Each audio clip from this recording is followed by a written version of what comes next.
Am I live?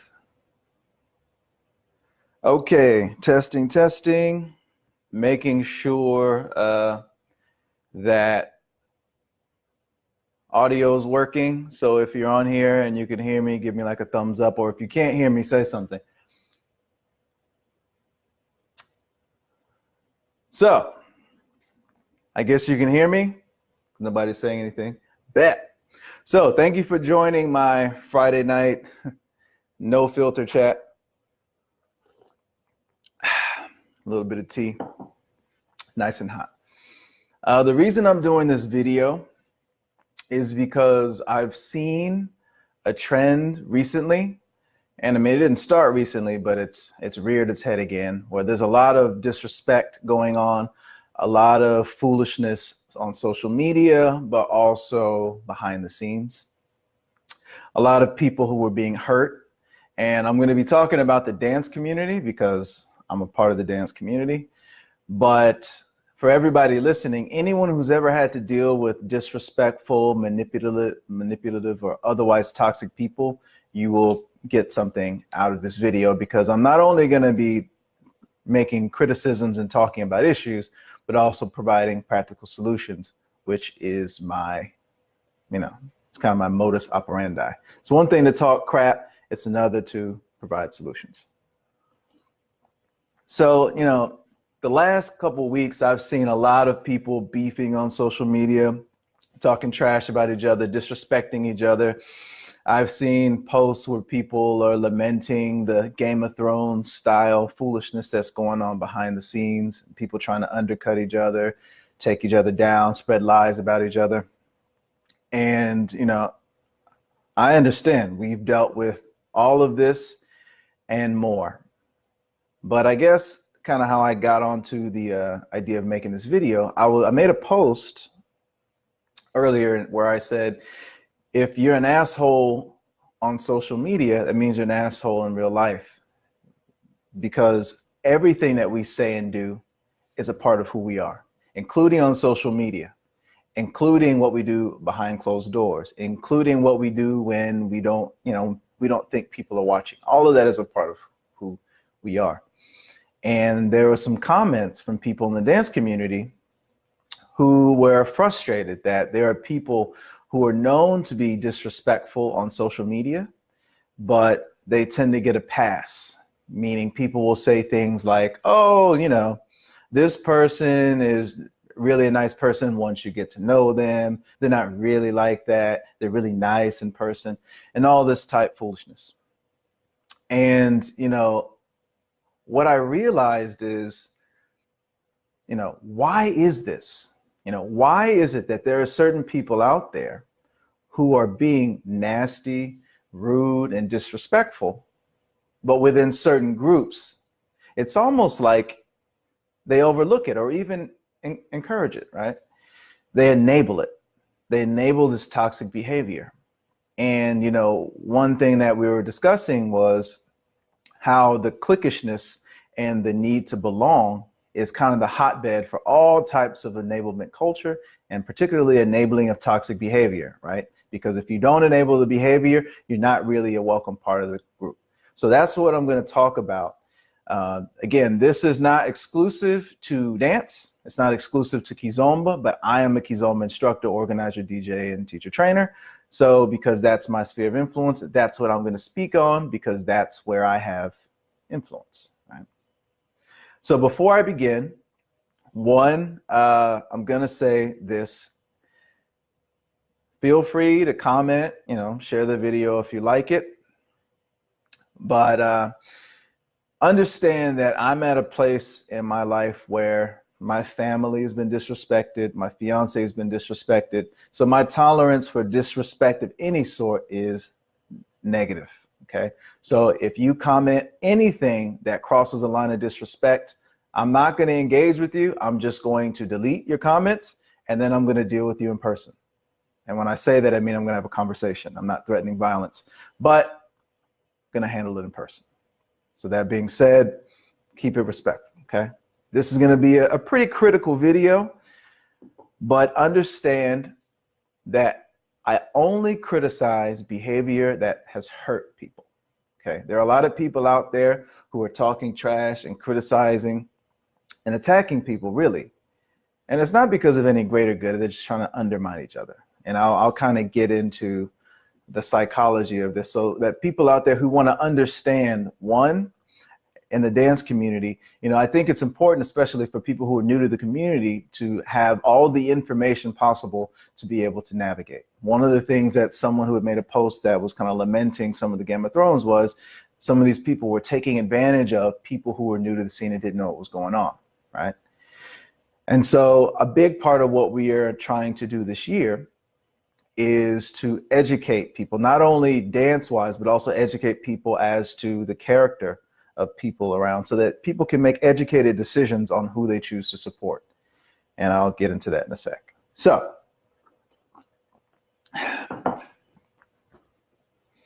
how is it that people can be disrespectful on social media and yet be considered good people? Okay. First, it's important to understand what I'm saying here. If someone is disrespectful and rude on social media, but nice in person, it's not because they're good people. It's not because they're kind-hearted people. It's for a number of reasons. First, in our social media, culture, it's become very easy to lose sight of the fact that our actions have consequences. On the internet, we're often insulated from the more immediate, visceral consequences of our actions because we have this buffer of the keyboard, internet, so on and so forth. Right? What's good, Rodney? Weights. But yeah, we're often insulated from the, consequences of our behavior.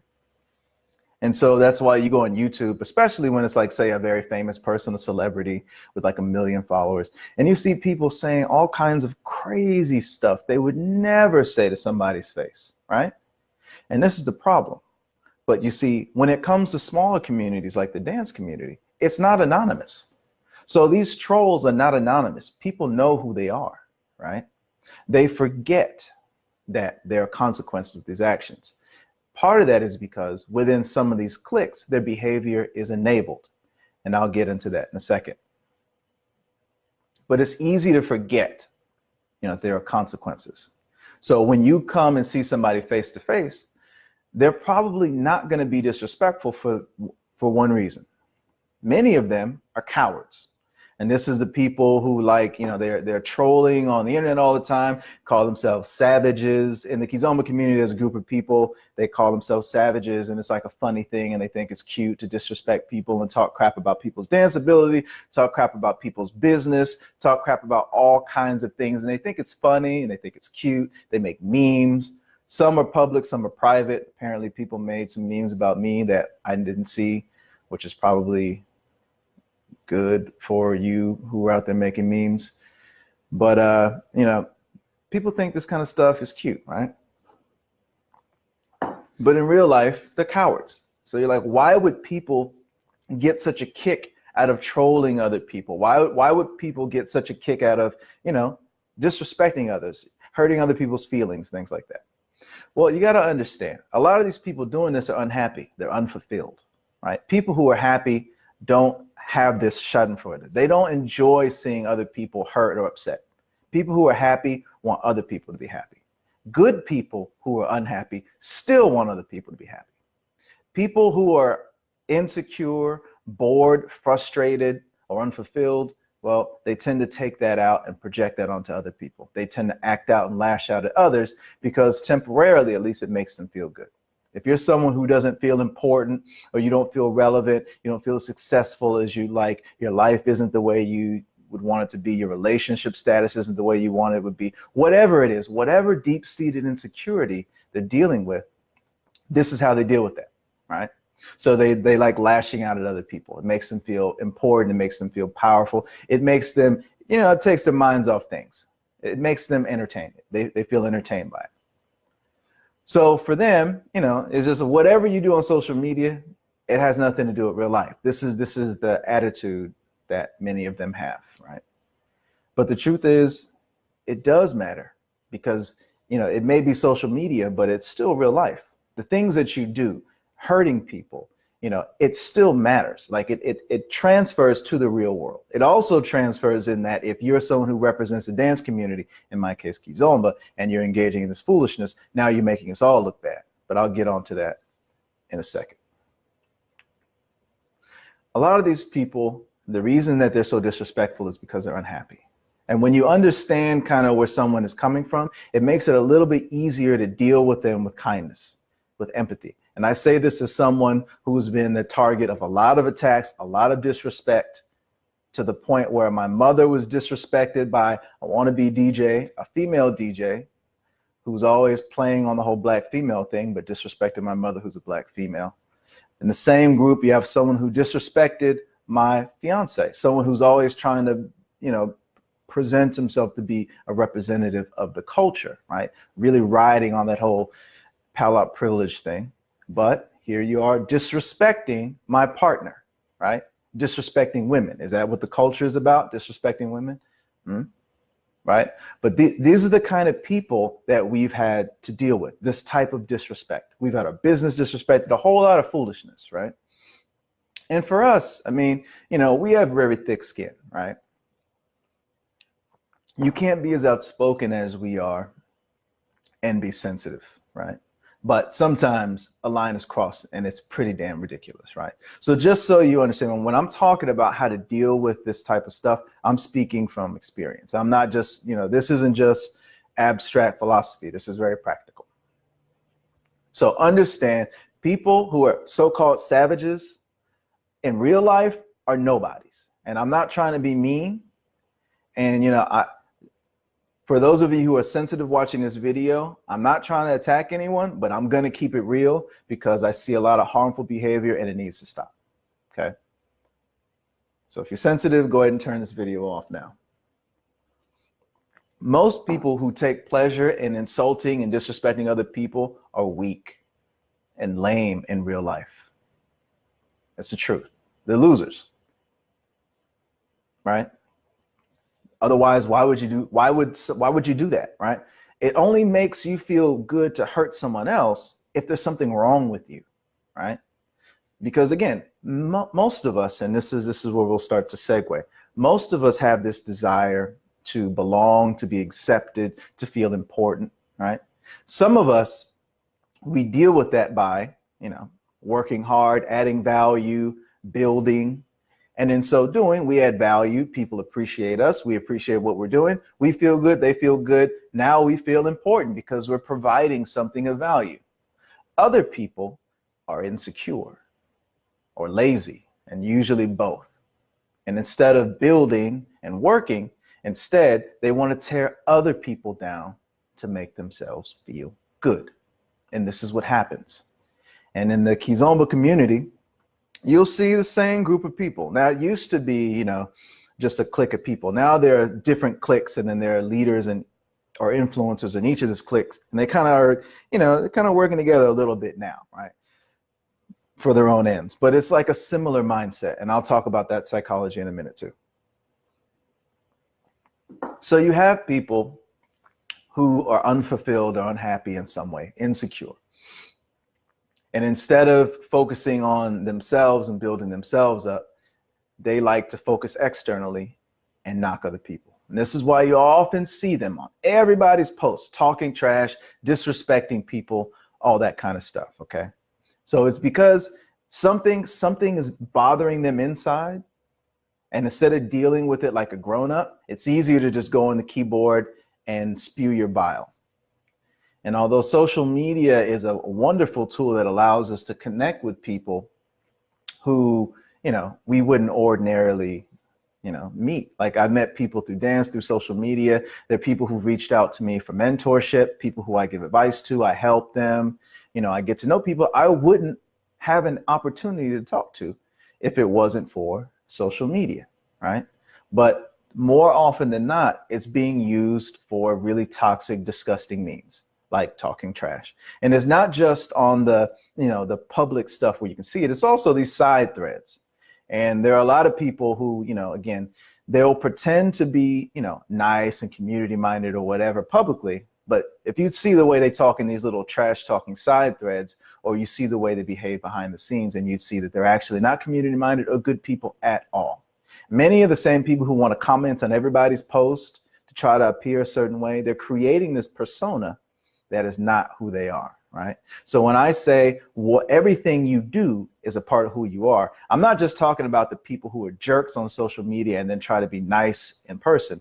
I'm talking about the people who try to be nice on social media and are jerks behind the scenes as well. But first, we're going to get on the people who are jerks on social media, and then the people are like, oh, but they're really nice once you get to know. Okay.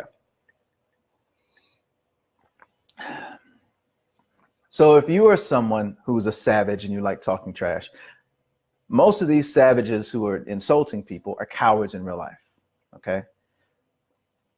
They're not really about that life, if you know what I'm saying.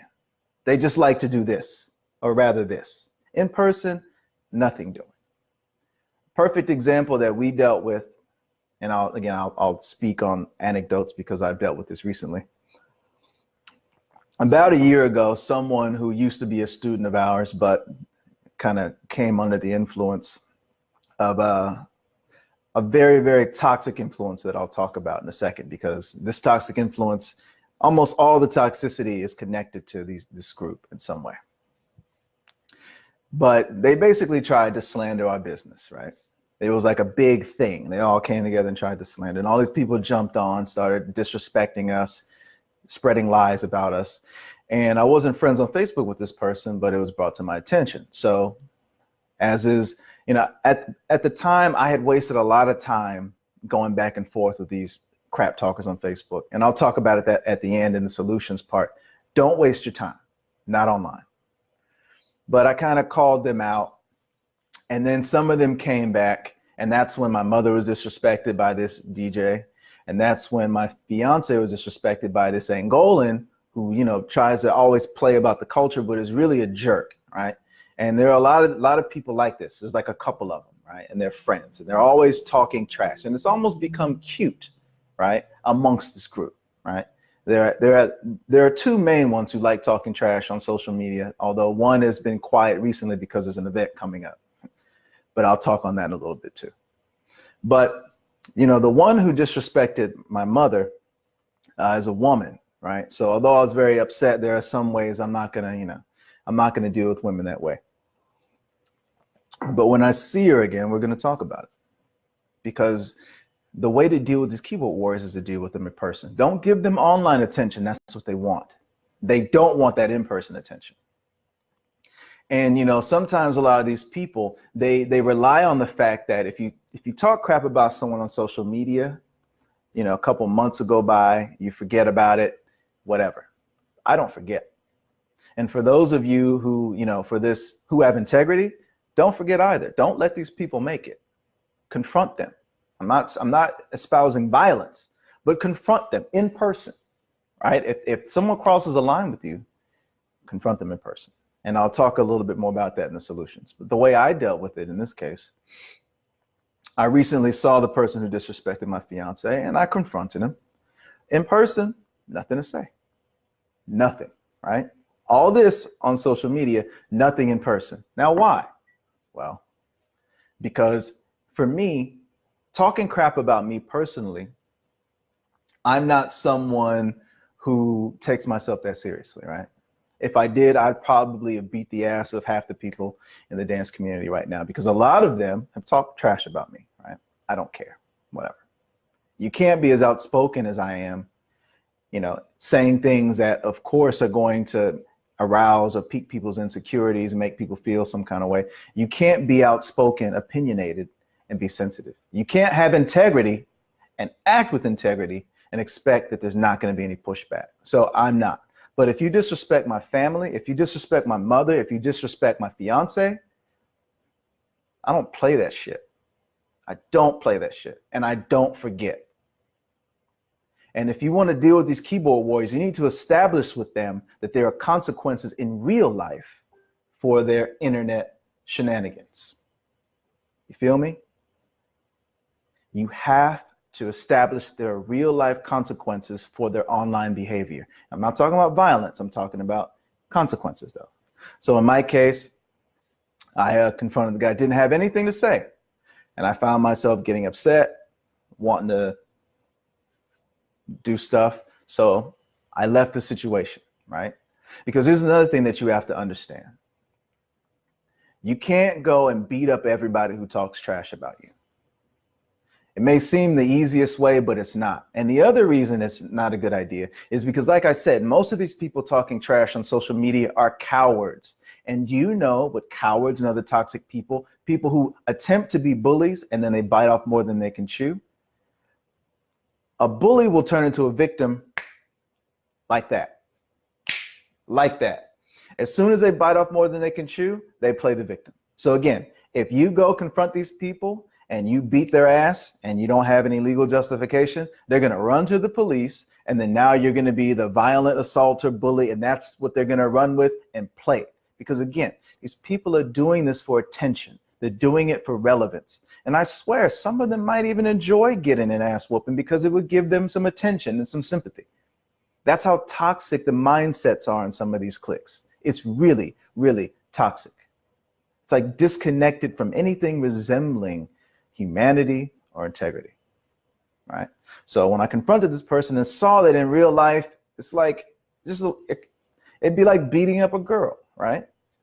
And I was raised not to put my hands on women and children. So what's the point, right? So I was like, you know what? I'm just gonna leave it be. It's not worth it. And luckily, thank God I have people around me who care about me and who are able to talk me down, right? Because again, if you disrespect my fiance, my culture, you disrespect my family, like that's not some stuff you let slide, right? But I have to think of the bigger picture too. I'm in a position of influence, you know? I'm someone who people are looking up to. And even if it's justified, and I have a lot to lose. I have a growing business and we're really about to blow up on some serious stuff. Like we're really about to take things to the next level. I can't let this stuff derail what I'm building. It's not worth it. For what?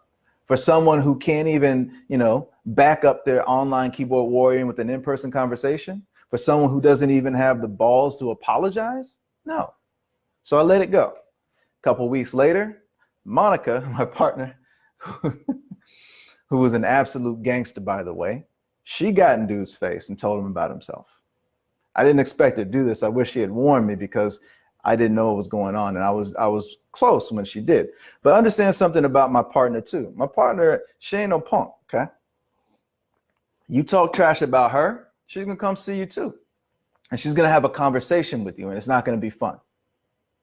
And that's what happened. And what happened? Got in his face, told him about himself. Nothing to say. Nothing to say. So again, as much as these people talk crap on social media, in real life, nothing to say. Now, of course, I was probably wise too because I was 20 feet away. And well, as I said, disrespecting my partner is a bad idea. But I digress. So the way we dealt with it is, look, if you cross a line of disrespect with us, we're going to come talk to you. We're going to give you one chance to apologize and be an adult. If you choose the route of bitch assness, fine. But now we don't mess with you. We won't support you. And you better not say anything about us again. Zero tolerance. There are consequences, right? And if you think that this disrespectful behavior, yeah, I hear you. I mean, as a lawyer, I cannot espouse violence on social media, right? It's stupid for one, and I'm not stupid. Like some people are out there making death threats on social media. What do you think is going to happen if something actually happens to that person and you are on record making death threats? It's stupid, right? That being said, sometimes a visceral lesson is necessary, right? But I'll get to that in a second. Trying to follow these comments and stuff that people are commenting. Oh man, okay, cool. All right, so deal with people in person, right? Talk to them. Try to reason with them in person if you can. But again, people who are unhappy and miserable, you can't. So once if someone disrespects you to the point where they cross the line, talk to them in person. If that doesn't work, leave them be. Leave them be.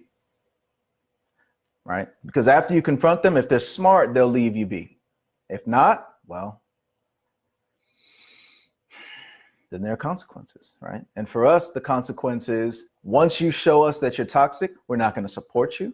We're not going to support your events. We're not going to support anyone who hires you. We're not going to support anyone who is closely associated with you. And that's why for the enablers, and I'll talk to you enablers in a minute, you're not helping your toxic friends, and you're not helping yourself either. But I'll get to that in a second. So yeah, understand that the reason a lot of these people talk so much trash and they're nice in person is because they're cowards, and they're trying to avoid the consequences of disrespect in person. That's one of them, right? It's not just ass whooping. It's also, they're looking for something, right? The difference between being nice and being kind is kindness is an internal motivation. You're being kind to people because you have something in your heart, right? You have something good in you, and it goes out. Being nice is external. You want people to look at you a certain way. You want people to do something for you. You want to get something from someone, so you're nice, right? So when people say, oh, it's really nice when you get to know them, no. People who are jerks online, and I'm not talking about people who are opinionated, because I'm opinionated, right? And there are people out there who think I'm an asshole because I probably hurt their feelings, right? Well, to me, there's a difference between being opinionated and being mean-spirited. If you're being mean-spirited, if the only reason you say things is to hurt other people, to attack them, to bring them down, that's being an asshole. Sharing an opinion because you're trying to fight for something you believe in, or because of ideals or integrity, that's not being an asshole. That's just being a good person. And that's what good people should do, right? Good people should speak up when people are harming other people, when people are disrespecting other people, when people are raping, sexually assaulting, taking advantage of other people. People should speak up, right?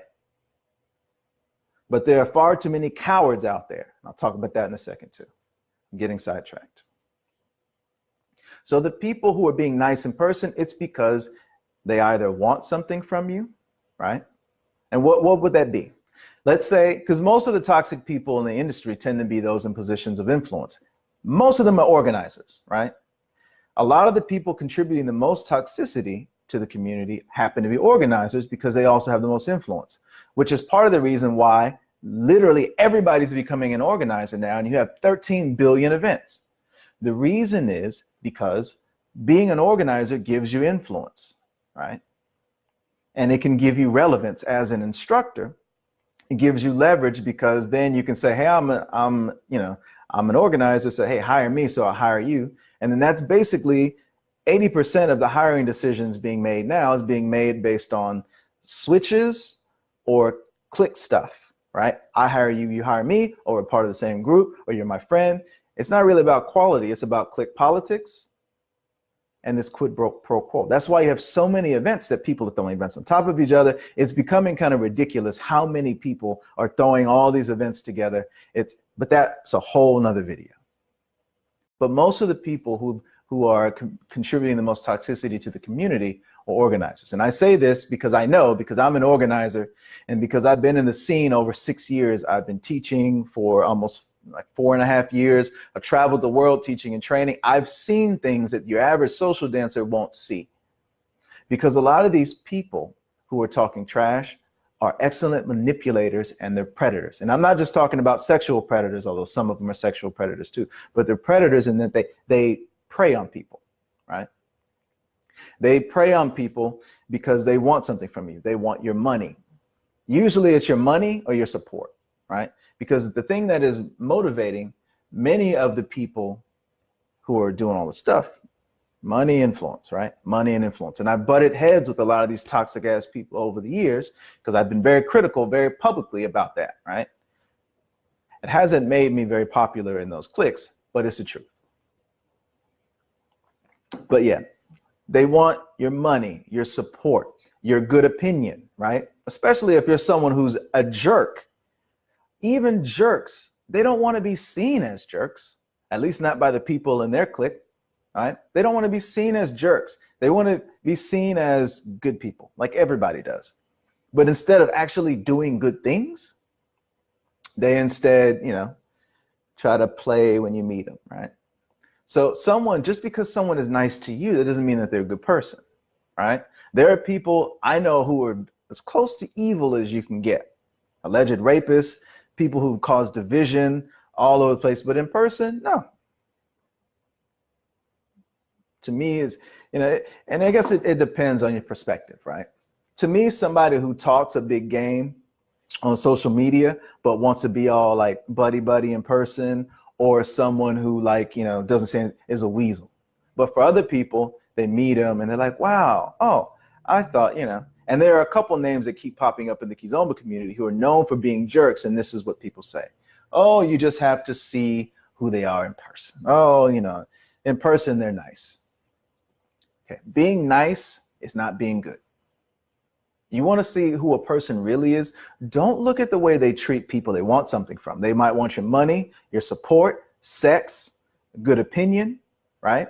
They might be doing damage control. Maybe they have an event coming up and they want people to buy passes. One of the nastiest, most toxic ass people in the industry has an event coming up. Someone who's known for talking trash. Someone who I butt heads with many times over the years. Relatively silent from what I can see right now. Why? Because there's an event coming up. Right? And I'll talk about that in a second too. When people want something from you, when people hope to gain something from you, of course they're going to be nice to you. That's manipulation 101. You want something from someone, do what it takes to get what you want. The difference between a good person and a not good person is, what are you willing to do? A good person is not going to be willing to lie, cheat, or steal to get what they want. They're going to work for it. A not so good person is going to lie, cheat, steal, undercut other people, take advantage of people, right? And when I say take advantage, it's from everything from, misusing your influence to sexual assault and rape, because all of these things have happened allegedly or not in the dance community. And not just in the dance community, but because I'm in the dance community, that's what I'm talking about, because I am in a position to help stop it, at least in our sphere of influence. And that's exactly what we're doing. But a lot of these people, they want something. And when you want something from someone, you'll be or say whatever you need to get what you want in that moment. But if you really want to know who somebody is, look at how they treat people who can't do anything for them. Look at how they treat people who they know aren't going to give them what they want, right?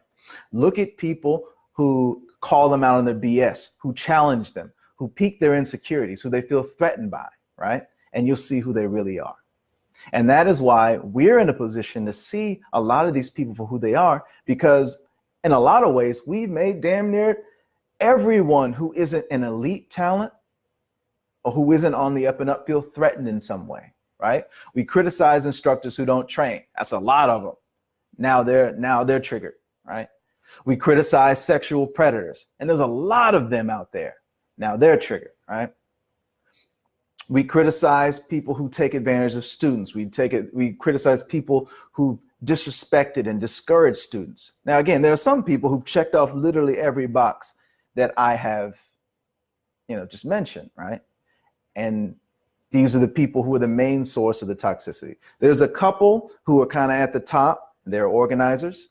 And not all of them are jerks on social media. Some are Game of Thrones behind the scenes, but have a relatively neutral presence in person.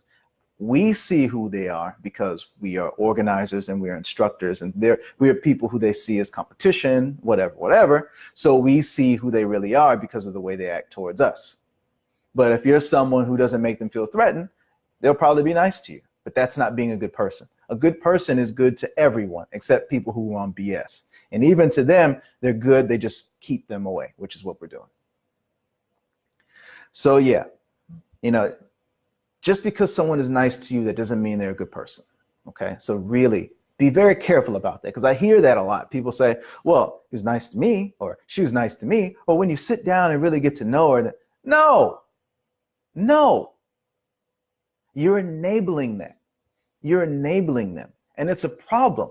It's a problem for a number of reasons. It's a problem because, one, you're not doing them any favors, because you're insulating them from the consequences of their actions. And in so doing, you enable them and encourage them to continue until one day they're going to disrespect someone who's had a bad day, who has nothing to lose, or snaps, and they're going to get hurt.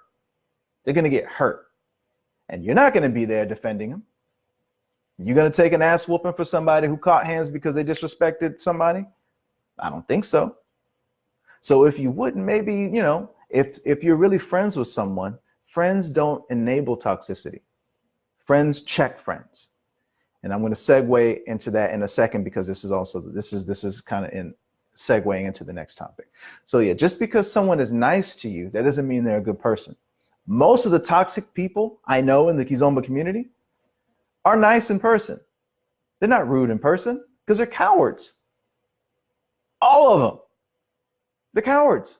They're not going to talk no shit in person and risk catching an ass whooping or risk, you know, some consequences. No, because online, especially in these groups, and which is what we'll segue into now, in these cliques, it's kind of like what I called a long time ago on a blog, a bubble of distortion, where real life is kind of distorted, right? It's like within this bubble, up is down, and whatever the influencers in these cliques say goes, right? And this is very interesting, right? And this is why sometimes you'll see things, and it's really interesting. You'll see some of these toxic people on social media, and they'll talk trash over and over and over again about people, right? And it's almost like some of these people believe that if you talk enough trash, it'll become reality, right? If someone you don't like, then you say, oh, they can't dance. You have a lot of people saying, oh, you can't dance, oh, you're not talented. And it's like, you know, we had this a lot, right? At this point, though, anyone who talks trash about our dance ability is only betraying their own ignorance. That ship has sailed.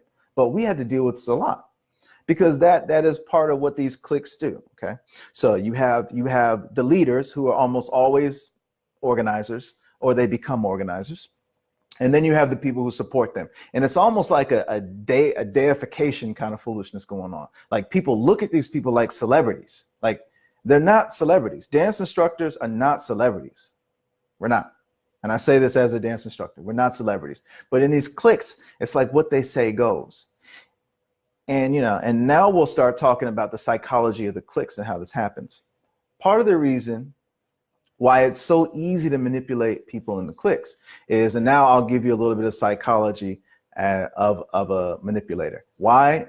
Because for someone who has to deal with, you know, some of my biggest fans, the ones I butt heads with, the predators, you know, the people out here hurting people, are master manipulators, master liars, right? When I say predator, I'm talking about not just sexual predator, but I'm talking about predator in the way that they deal with people, right? So a master manipulator is going to look for someone who has these traits. You're either weak in some way, vulnerable, which is the weakness, weak, vulnerable, mediocre, or opportunistic, right? If you're all four, that's perfect, right? Because this is what happens. This is how, and if you're wondering, how does it happen in these cliques that people know these people are engaging in foolishness and they still support them, right? Well, some people don't know about what's going on. Part of why I'm making this video is because I want to bring it to people's attention. So for people out there who want to understand what's going on, who want to see what's really going on, just contact me. We can talk about it offline, not here. I'm not going to start naming names in this video because it's going to go left, and I don't want to go left on this. I want this to be as constructive as possible, and I'm starting to go over time. Crap. Okay. I'll keep. All right. So,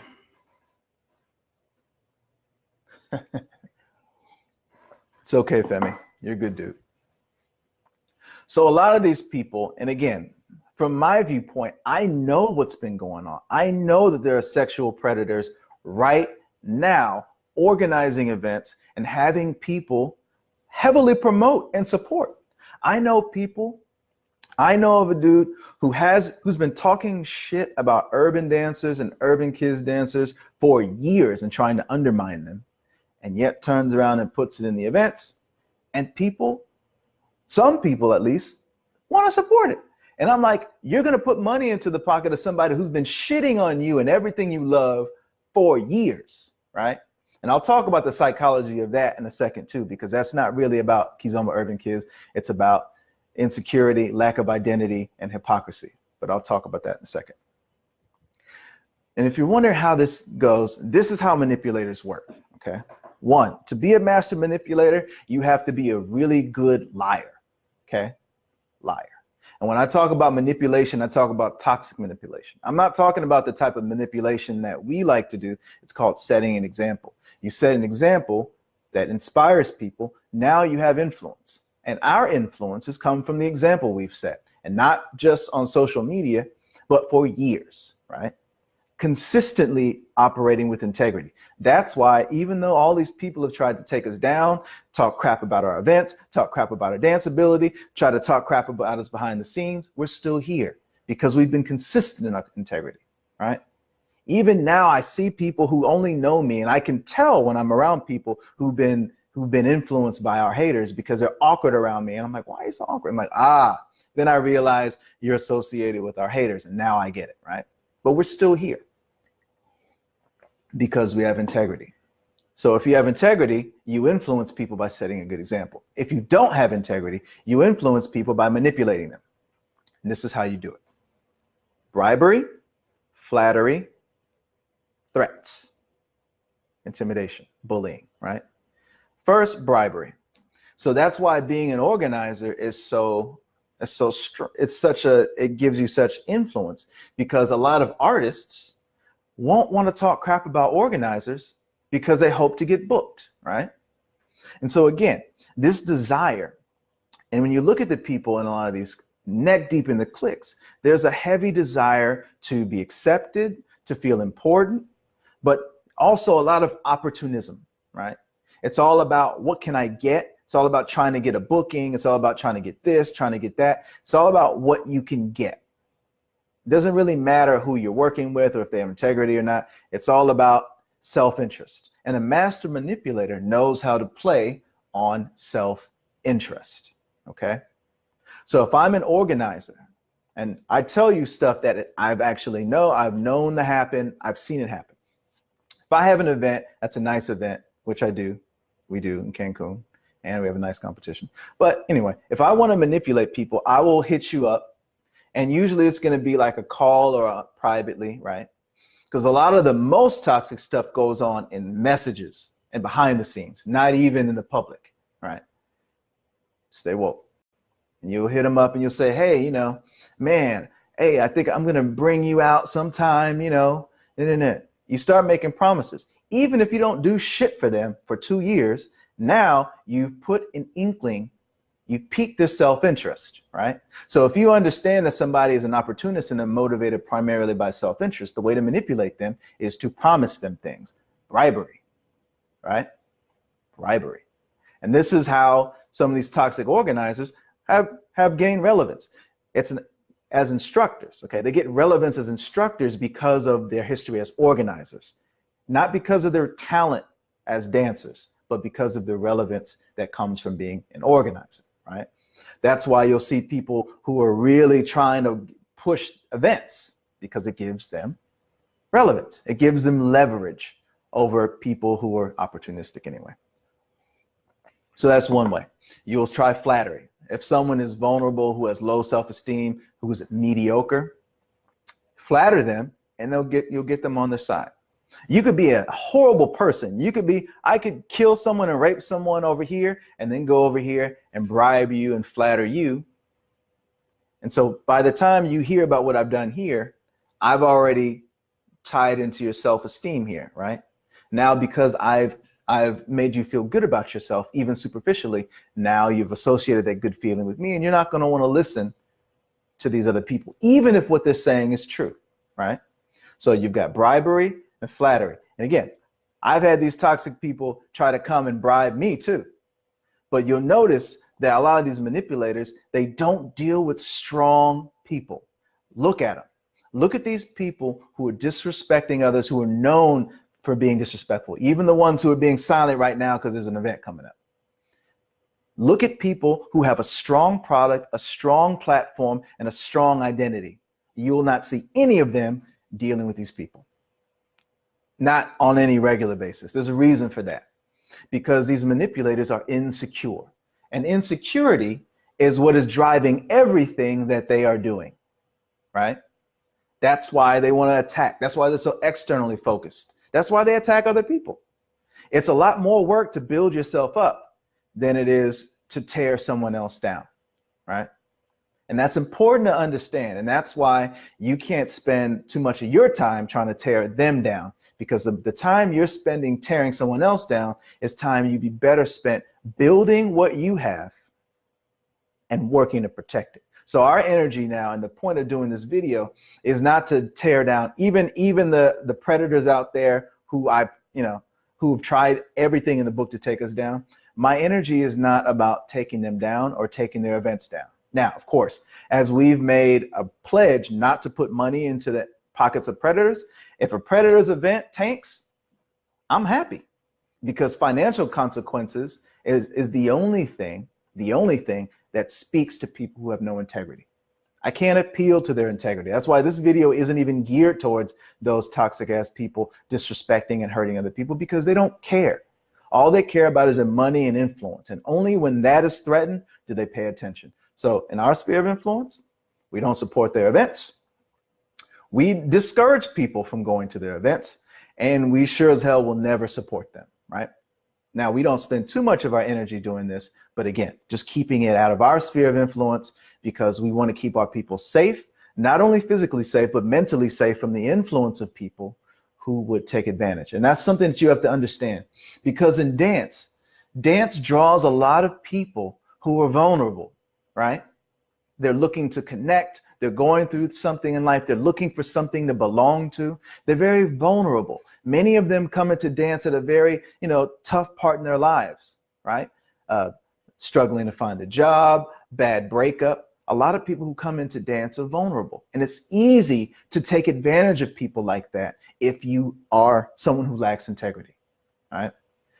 Some people who lack confidence, like for us, if one of our things is building people up. We like to build people's confidence and make them feel good about themselves, not tied to us, but within themselves. This is a big part of what we do, right?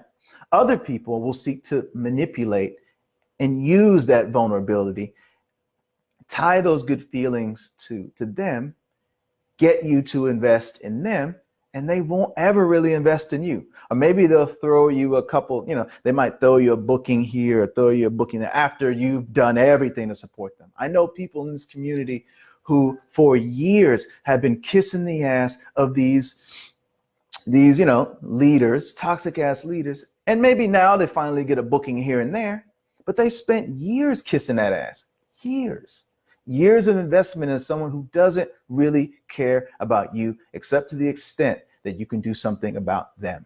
And usually that means that you're an organizer of a smaller event, but at least big enough to bring them and pay them, right? It's all about that money, all about that money. They don't care about building people up. So for those of you who are supporting and enabling this bullshit, that is what you're supporting. You're supporting people who are not going to invest in you.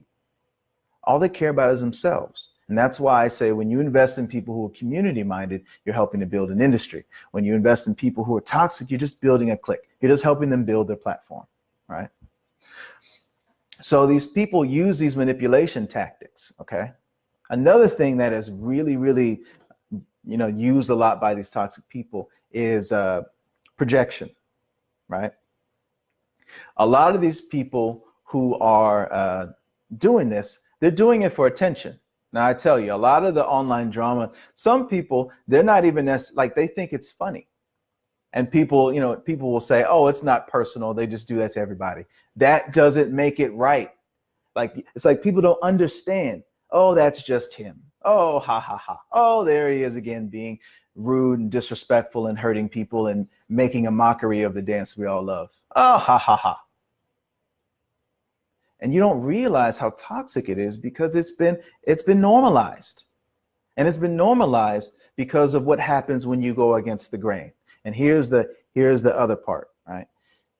People who are emotionally attached, and again, these manipulators know how to get people emotionally attached. I mean, it's genius, toxic, and damn near sociopathic, honestly, but it's genius. You get people invested emotionally in you, and there's a lot of things you can do and get away with, right? If you're a rapist, alleged rapist, right? And I'm here criticizing, rape is wrong. You'll say, oh, Billy is just spreading rumors about me because he doesn't like me. Now, of course, if the reason that I don't like you is because you hurt people, that's spin, right? Let's ignore the reason why. Oh, he's just spreading, like rape is something to play with. And this is the for me, this was the turning point in how we spread, our message. When we started speaking out against rape, right? There was a letter that was disseminated about a couple years ago. Okay. At first, it was anonymous. Now, I had heard stuff, but of course, again, the letter was anonymous. Everyone was like, "Oh my God, this is so horrible." When people realized that it was someone who was an organizer, or at the time was an organizer of a big event, right? And now is trying to redo another event, people were dead silent. Dead silent, because they didn't want to piss off this person. And I'll tell you why. Because they're nasty. And not just publicly on Facebook, but behind the scenes, the minions. And the minions are the people who follow them. And again, these people with this, again, when you are so attached to somebody, you don't care about anything like integrity. You just want to see what you've invested in preserved, right? And you have to understand, all of these minions aren't bad people necessarily. They do bad things, but they're not necessarily bad people. They've been influenced by bad people. And that is why I realized that it doesn't make sense to fight so much with minions, because they're just following someone who they possibly think is actually a good person. They don't know, because they don't see what you and I see, the people who see deeper. They don't see it. And you can't expect everyone to have your perspective. So I look on that and I'm like, you know what? All I'm trying to do is keep people safe, right? If people are using the fact that they're an instructor or a DJ or an organizer or whatever, and they're raping people, allegedly raping people, sexually assaulting people, taking advantage of people, making people feel bad about themselves, destroying their confidence, or making them want to leave dance, this is a problem. This is a problem. And yet, people who have engaged in all of that are now organizing events, and there are people who are buying passes. Not me, but there are people doing it. Now, not everybody who's doing it knows what's going on or even believes it. But my challenge to those of you out there who actually have integrity or care about that, do some research into who you support. If you don't know where to start, just ask me. Trust me, ask me. Because here's the thing, even people who've talked shit about me, if the worst thing you've done is just talk a little shit about me, but you have a good event, fine. If you're one of these toxic assholes who disrespected my family, hell no, I'm not gonna support you. If you're a rapist, an alleged rapist, a sexual predator, or someone who's legit hurt people, and these people who are crossing lines, like cross lines of family, they are actually hurting people. Like, this isn't just, a meme here or there. This is like a pattern of nasty, toxic disrespect. And it's not cool. It's not cool. I won't support you. But there are people out there who I don't consider them to be honorable. I don't necessarily agree with everything they do, but they're not raping anybody, at least, right? So if you're neutral, right? And these are people who they're still motivated by money and influence, but they're not willing to go as far as some of the really toxic people. What I mean is, some of these people, again, and these are not just the people who are jerks on social media, these are people who are jerks behind the scenes. If you are a social dancer or someone who's not a threat, they seem very nice. If you make them feel threatened in some way, Game of Thrones. People like that, I won't support. But if you're just your average neutral person and you have a good event, I'll support. Hell, I support events sometimes organized by people I know would never, ever hire me, but I support. Why? Because somebody's got to set an example. And a big part of what we're trying to do this year is to support people who do have integrity and to identify them. Because many of them, they like this message and they agree, but they don't want to say anything. Because again, these minions are nasty, man. We had not too long ago, the thing where they tried to slander us, that was just the latest. There are times where I mean, people I didn't even know were jumping in, trying to talk shit about us. Oh man, right? It just so happens that we are so strong and have such a strong product that it ultimately didn't hurt us because we're that good at what we do. But for a lot of people, they're afraid of that, right? People who maybe they aren't where we are yet. They're fledgling, they're new, right? They're intimidated. And there are other people also who, when they see how toxic things are in some of these groups, they want to leave dance. And that's another reason why I'm doing videos and speaking out like this, because I don't want good people to leave dance. We need more good people to step up and be in positions of leadership. Because most of the leadership now, it's not because of their integrity or because of the talent. It's just who got there first. And then instead of working hard, it's all about trying to preserve your position by undercutting other people. And this is, you know, this unhealthy competition is a problem. And it's really because of insecurity. For us, we compete by working hard. If you have a stronger product than we do, we're not going to try to undercut you. We're going to learn from you, unless you're toxic. We're going to learn from you, get better, and then our product will be better. Iron sharpens iron. But that's not how these Game of Thrones people play. If they see that you have a strong product and it doesn't benefit them, they will try to undercut you, especially if you make them feel threatened. Prime example being when I started speaking out against rape. Because again, at the time, this was a major organizer, someone of the culture, someone who a lot of people, including me at one time, had looked up to. Even though, again, the reputation of being nasty, but then you meet them in person. And again, I say this as someone who I've met people in person. I'm like, oh, maybe they're just trying to, you know, defend their culture. No. It wasn't until that toxicity was really turned our way full beam that we really realized that it's not culture that any of these people are defending. And I'm not just, for culture is on the traditionalist side. They use culture. On the herbs, there's also shady herbs and stuff. And they're doing the same thing. They're trying to preserve their market share, their influence, their money. Okay. That's all they care about. So whatever they feel is going to help increase that, or whatever they feel is going to be a threat to that, they will try to undermine, right? Which is what they tried to do to us, especially when we started to become pretty good at Semba, because we were known as French style back in the day. And as soon as we started doing the Semba thing and getting good, we started working with Brio, we started learning African body movement, we started really hitting the foundation, we started to have something unique. Then all of a sudden, people who kind of looked at us like this, now we're threatened, right? So that's when the Game of Thrones started. And what these toxic people do is they'll go to different cities, they'll pick one person, knight them, you're my guy, you're my girl, and Game of Thrones everybody else. And that is why, if you'll notice, these toxic influences, everywhere they go, division follows. Every major city where they have influence is divided. Why is that?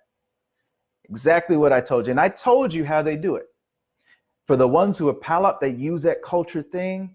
And for the people who want to be accepted by people of the culture, they really want that tie to Africa. That is a powerful feeling for a lot of folks. And it's easy to play on that. And I guess what makes us different is we respect the culture. We think it's important to develop the proper foundation and learn to dance properly, but we're not palop ass kissers. We're not African ass kissers. If you're on bullshit, we're going to say you're on bullshit. We don't kiss ass. And that makes us unique in a lot of ways, because we love urban, we love Semba, we love African dance, we love culture, but we're not ass kissers to people of the culture. We love urban, but we criticize urban dancers who don't take the time to properly learn, right? Now, that makes us unique, but also that makes us an island. So a lot of these people feel threatened by our vision, which makes sense. If you're an instructor who doesn't have a strong foundation and you're not working, you're going to feel threatened because, well, we're not going to hire you. If you're toxic, if you're a rapist, if you're a sexual predator, we're not going to hire you. So yeah, feel threatened, because if you're someone who's dangerous, we don't even want you in the community, right? It's not my job to take you out, though. It's my job to build a community. It's my job to protect the people in the community. And that's what I have to focus on. And that's why I'm doing this video. So this message is primarily for the people out there who want to invest in people with integrity, who want to be a part of a community that isn't toxic, okay? So, solutions.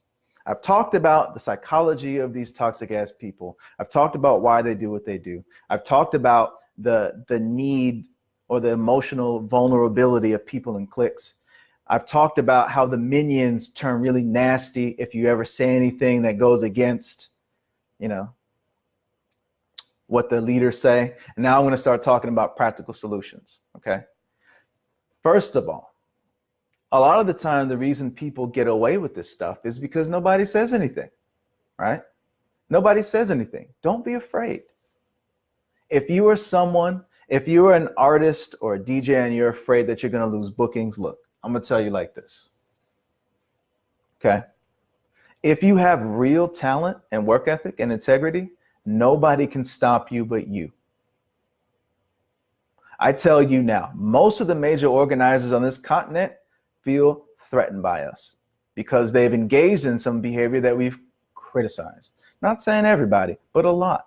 That is part of why you don't see us teaching at a lot of the major events in North America, right? We'll teach in Europe and stuff like that. We'll teach, but because we have such a strong product, we are so good at what we do. We are teacher trainer level instructors. We have our own events and people come and learn from us. We don't have to get booked at everyone's events.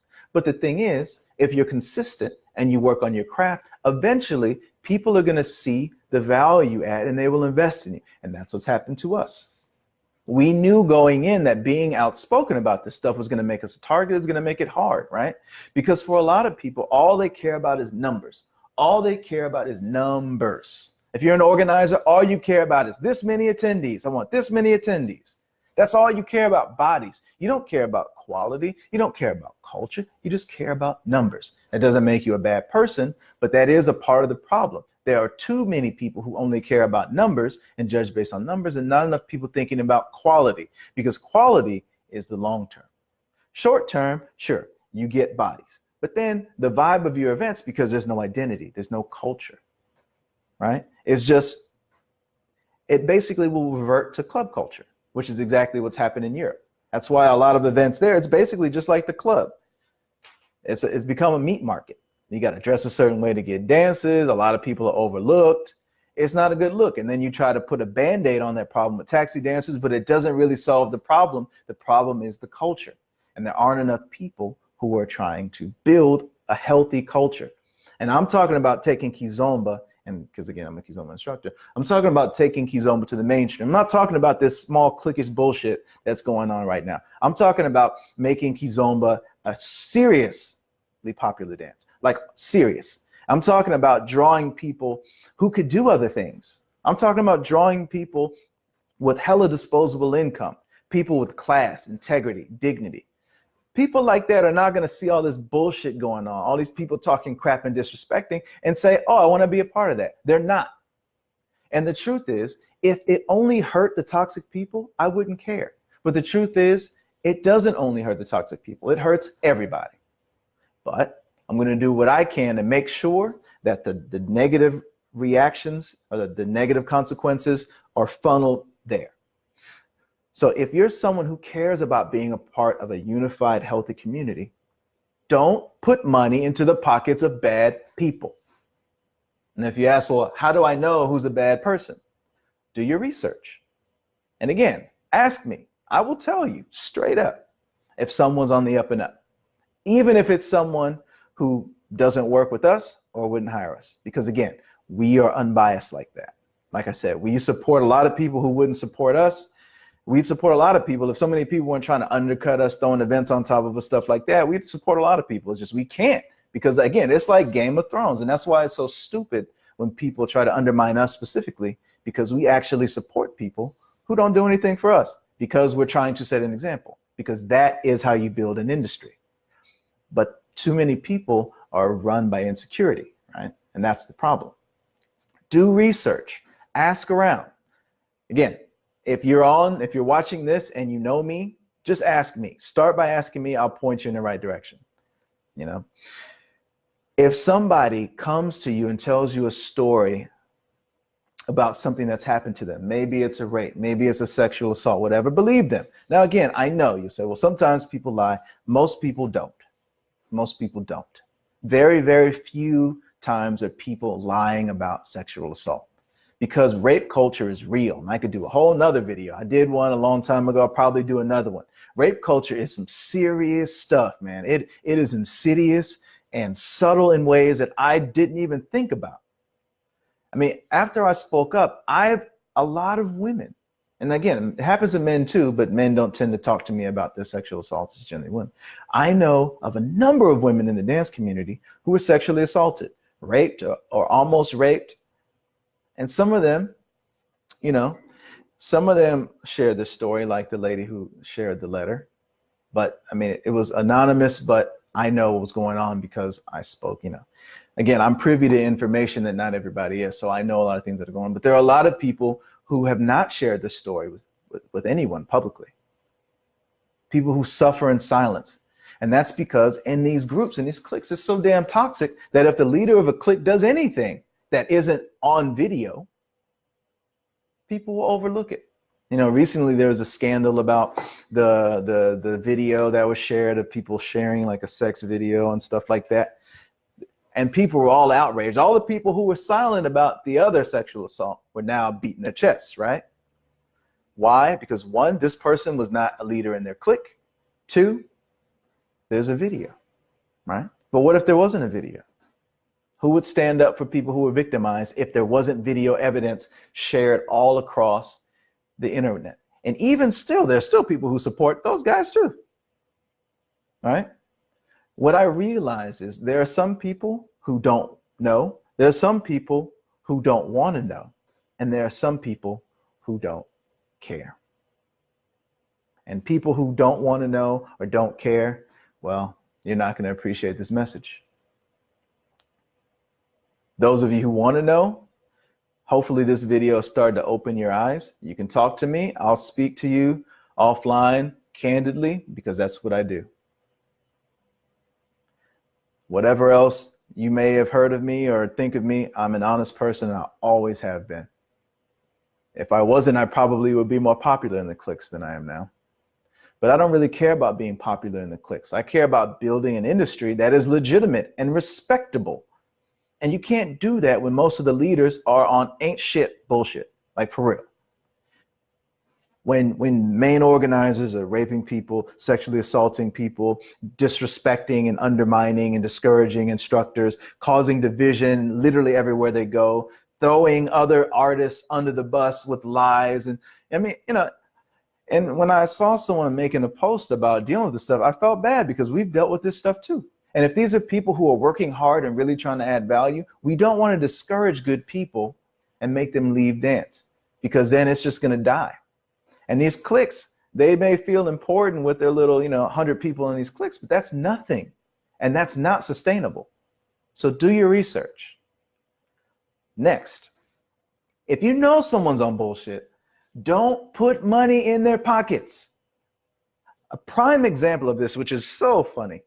Again, someone who's always been known as being toxic, and this is someone who obviously doesn't like me very much because I'm kind of like the antithesis, right?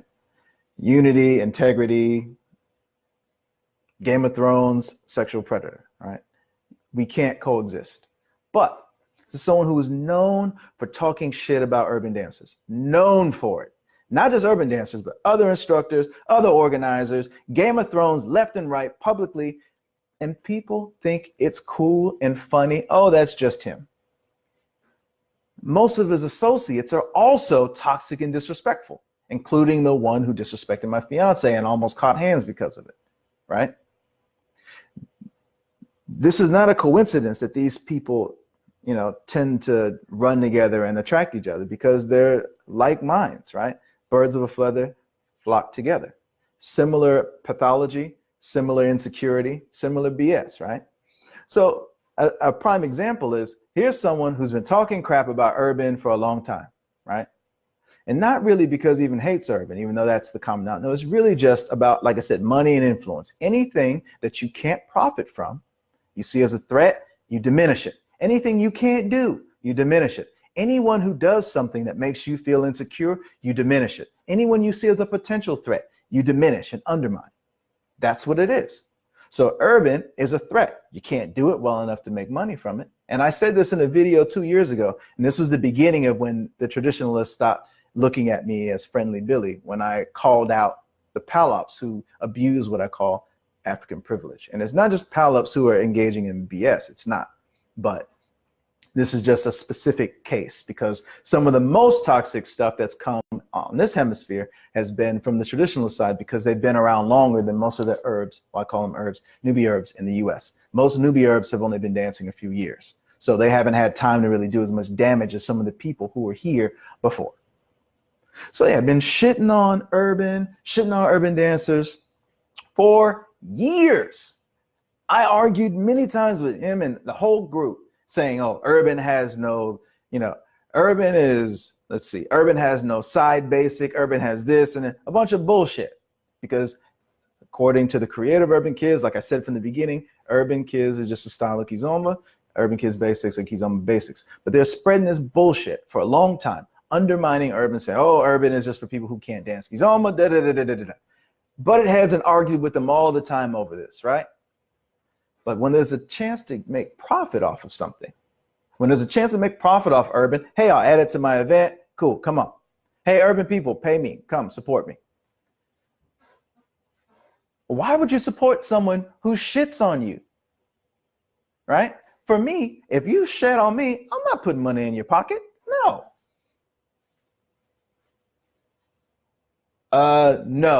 No, Carmen. This is the other one. No, not that one. That one isn't quite as bad. At least that's more of a joking thing. I'm not talking about that. I'm talking about legit shitting on them. You know who I'm talking about. Everybody does, but I'm not naming names because I've made a pledge not to make toxic people more relevant, right? Because some people watching this, it's like you say, hey, this person's a murderer, and you'll go and say, oh, let me go support them. No, not making toxic people relevant. Did that enough already. But yeah, it's like if you know someone's been shitting on everything you stand for, why would you support them? Right? But what happens is, again, you got to understand how these clique politics works. If I've been shitting on everything you stand for, what I will do is I will seek people who I can bribe by offering a booking, for instance. I'll pick people who have influence in that clique or that group and hire them. Now at least you have some sort of buffer, and then they can go to the clique and say, hey, come, it's going to be great. And this is what's happening. So sometimes I see people with the profile picture and it's like, do you even know that you're putting money into a predator? You probably don't. A lot of you probably don't realize that you are putting money into the hands of someone who has hurt more people in the Kizomba community than anyone else I know. And so again, if you know what I'm talking about, you probably do. If you don't, you can hit me up offline because I'm not naming names in this post. It's not constructive. But yeah, I'm not supporting anybody's event who hurts people. Now again, there are some people who are predators, but people don't know because the women haven't come forward yet at all. And that's partly because of rape culture. And you know what? I can't even be mad at that because I can't imagine what it feels like to have something so heinous happen to you and then feel like you don't have support. And that's part of the problem. And especially in these cliques, at least in our community, people are starting to feel comfortable coming and talking to us about it. So we can at least keep our sphere of influence clear. And that's why you'll notice there are people we don't hire and we don't work with. I don't care if you're talented, if whatever. If I know you to be a bad person, even if I like you otherwise, I'm not going to support you. It's just the most toxic person I know is also a bad person who also has personally attacked us. So, and the whole clique has. So it's a little bit easier for me in that aspect. But even if I do like you, if you're toxic, I can't put money into your pocket. And I'm not talking about people who just have opinions. I'm talking about people who have hurt people. So again, if someone shits on you or shits on what you believe in, don't put money in their pocket. If you know someone is a bad person, don't put money in their pocket, right? Unless you don't care. And if you don't care, then that's fine. Then you'll probably end up being at the next R. Kelly concert too. And that's fine. I'm not judging you as a person. I'm just saying that if you're of that mindset, you're not going to appreciate what we're doing. And you might even resent it because you might be thinking, and this is what happened back then. It's like, oh no, if I'm trying to bring down the organizer of this event, it's going to hurt the event. And then I'm not going to have my fun time that I was looking forward to. because people are selfish and only care about that fun, seeing their friends or smashing or whatever they're trying to do. They don't care that people have been hurt until they get hurt or until someone close to them gets hurt. But what I say is, if you know that there are people out there who take advantage of other people and you support them, if something happens to you, I'm not going to say it's your fault, but you've contributed to this issue now because you know that this stuff is going on, but you overlook it, right? And for us, we're trying to speak up for people who are afraid to. We're trying to speak up for people who have been hurt but don't want to come forward because they're afraid of being a target. We don't care.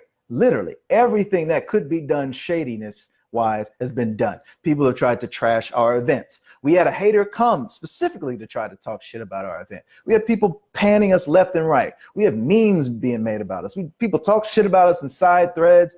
Everything that could be done has been done. But you can't hurt us because we are world-class instructors. And I can say that on this live with no arrogance. We are world-class instructors, right?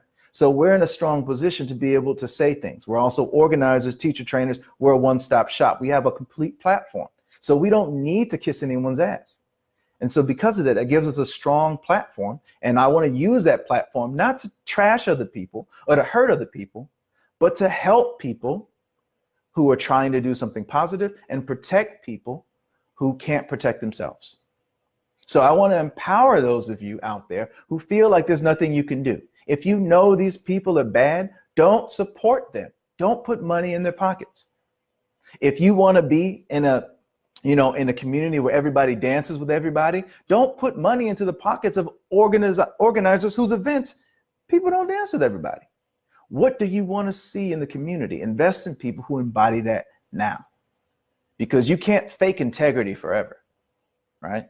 You can say online all about community. I mean, there are people who were Game of Thrones yesterday and who are all about community when they have an event coming up, right? If you put money into that pocket, in the pockets of people like that, understand you're part of the problem. And if that's okay with you, that's fine. This message is not for you. This message is for people who have resonated with what I'm saying.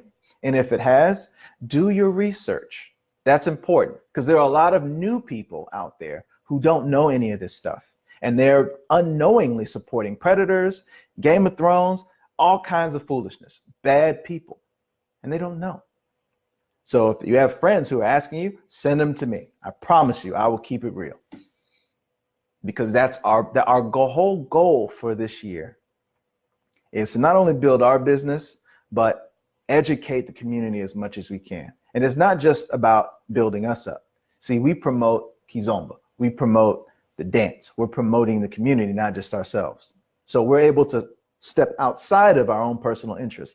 That's what community-minded means. That's why I say, come and talk to me. And that's why I'm willing to speak out about this stuff, knowing that people watching this, especially if this gets some traction, people are going to try to, do stuff. But again, I've already established that if you come at me online, I'm not going back and forth with you. I'm going to come see you in person. Most of these people, they don't want to see me in person, right? Obviously. So again, I'm in a position to do what others can't. But I want to encourage all of you, if you see something that's wrong, speak up, not just on Facebook, but speak up. Call people out. Do it. Don't do it on this like really nasty stuff, but hold people accountable. Without accountability, everything that you're building will fade away. Now, again, we're building our own thing here.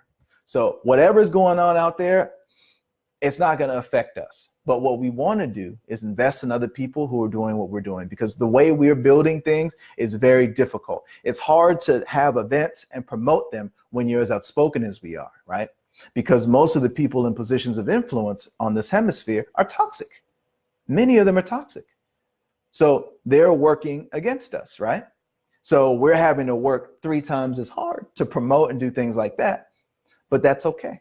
Because when you come to one of our events, you can be sure you're not going to have predators there. Or if they are, they'll be put out with the quickness. You can be sure that in our community, there's not a culture that promotes rape culture. It's not a community that promotes toxicity.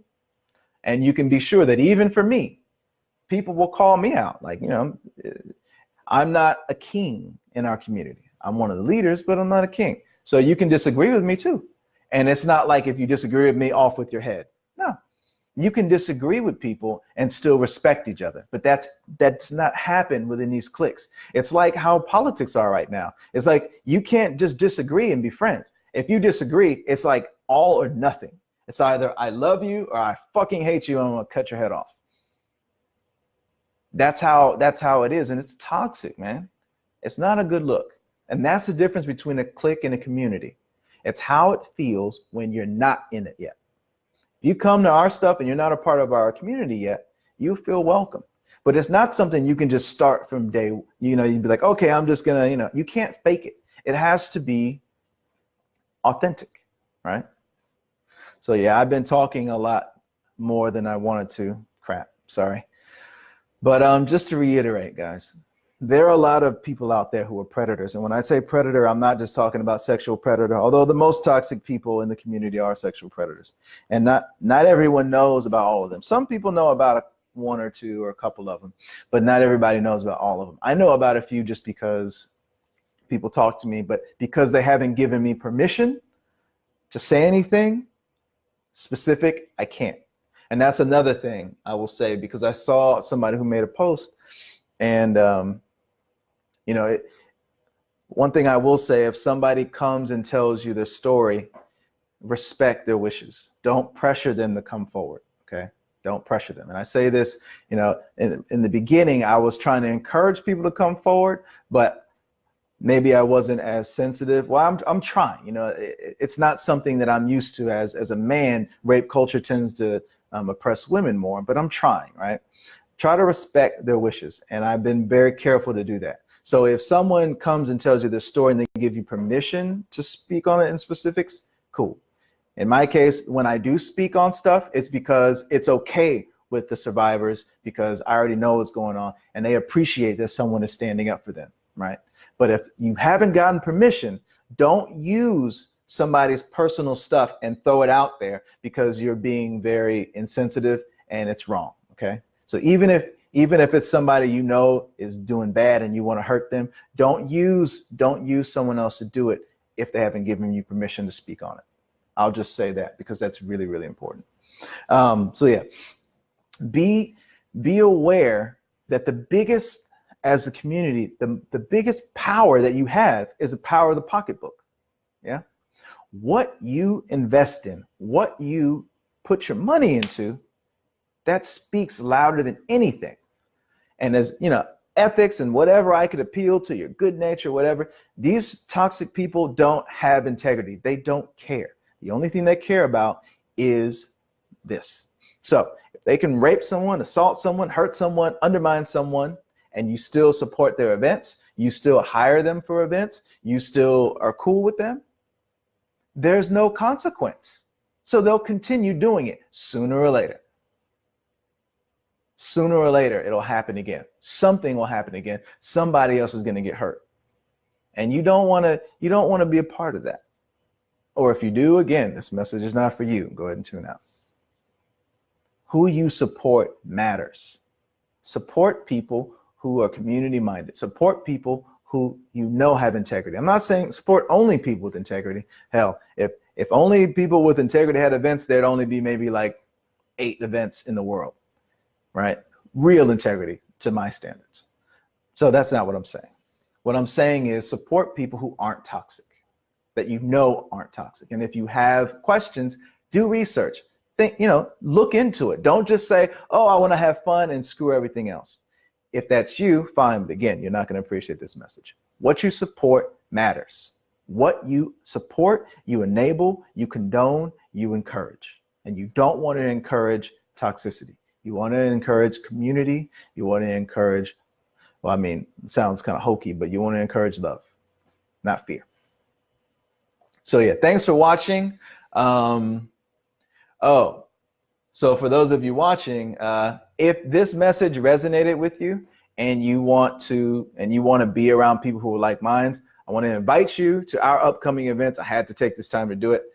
Got to promote Best All Around Dancer competition, which is going on It's going on July 19th through 21st in Houston, Texas. It's a competition. Best lead and best follow get $1,000. The categories are urban, samba, kizomba, and afro. It's Jack and Jill, and everybody's invited. And also in December, we have our festival in Cancun, Kizomba Harmony African Dance Experience, December 5th through 9th in Cancun. And we also have a teacher training that's going on the week before, the 2nd through the 6th, and we're having a DJ training this year too.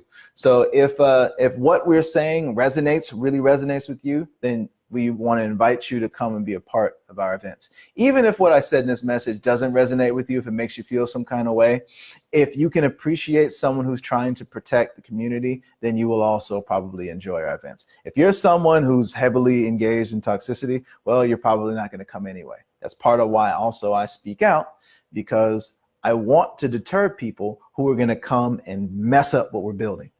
That's very important for those of you who are building. Don't fight toxic people online. Fight to protect what you're building.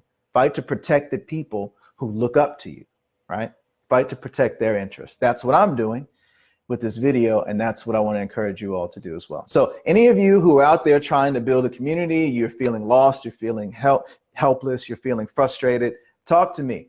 I'm a resource. My partner Monica, we're a resource for you guys, and we're here for you.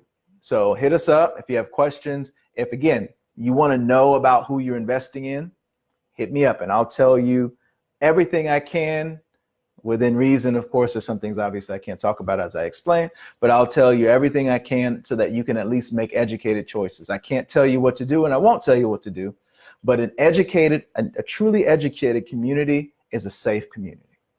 And with that, yeah, come on, Carmen.